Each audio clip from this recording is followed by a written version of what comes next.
আপনাদের মন্দির কমপ্লিট হয়ে গেলে কোথায় সৎসঙ্গ হবে? তাহলে এখানেই হবে।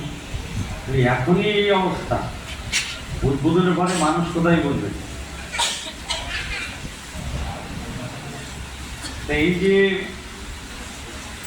ঠাকুরের একটা জনজোয়ার এবং এর মূলে যে আমরা একটা পরিসংখ্যায়ন, যে আমাদের এই জেলাতে 14 লক্ষ গুরু ভাই আছে। অনেক গুরু ভাই হারিয়ে গেছে, তাদেরকে আমাদের ডিপিঅক্সের মাধ্যমে তাদেরকে খুঁজে বের করা হচ্ছে।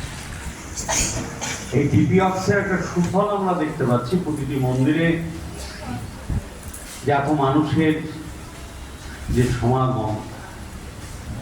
আচার্যদেবের এখন বর্তমান যে উদ্দেশ্য, যে প্রত্যেকটা মন্দিরে যে ভোরের প্রার্থনায় সেখানে সমবেত হওয়া,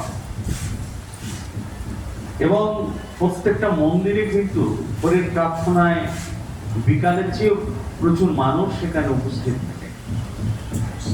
গত ঋত্বিক কনফারেন্সে আমাদের পূজ্যপাদ অবিন্দাদা বললেন যে যত উপযোজনা কেন্দ্র আছে সেই উপযোজনা কেন্দ্রেতে ভোরের প্রার্থনায় সেখানে সেইগুলোকে জাগাতে হবে, প্রত্যেকটা উপযোজনা কেন্দ্রকে জাগাতে হবে। আমরা বাস্তবে দেখছি এই যে ভোরের প্রার্থনায়, একটা সময় আমরা ভোরের প্রার্থনায় মন্দিরে যেতাম না, মন্দিরে ঠাকুর এবং পুরোহিত ছাড়া আর কেউ থাকতো না। আর এখন ভোরের প্রার্থনায় 30, 40, 50 জন করে মিনিমাম লোকের উপস্থিতি সমস্ত জায়গায়। তা সেই জন্য এই কর্মযজ্ঞে আমাদের নিয়োজিত করা, যে সবাই যেটা বলছি যে মন্দিরের কাজ, আগে ভাইটি বললো যে 10,000 টাকা করে, তাহলে 1000 মানুষকে 10,000 টাকা করে দিলে তবে 1 কোটি টাকা হবে। এটা ভাবতে হবে। ইউনিট ছাড়া কোনো কিছু হয় না।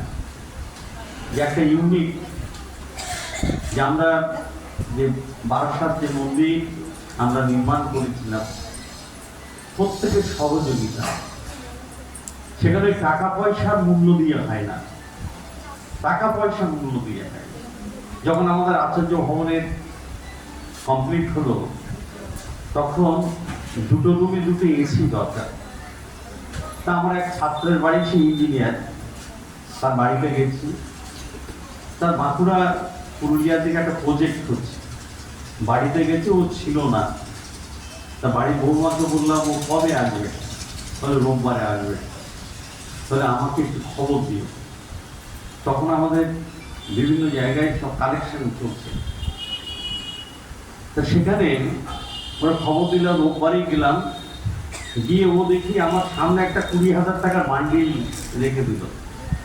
আচ্ছা, আমি তোমার কাছে টাকা চাইতে এসেছি, তুমি টাকাটা রেখে দাও। আচার্য ভবনে একটা এসি লাগবে, আমরা কেউ থাকবো না, আমার দেওয়া জিনিসটাই সেখানে থাকবে। ওর সঙ্গে সঙ্গে ওর সামনে ল্যাপটপ ছিল,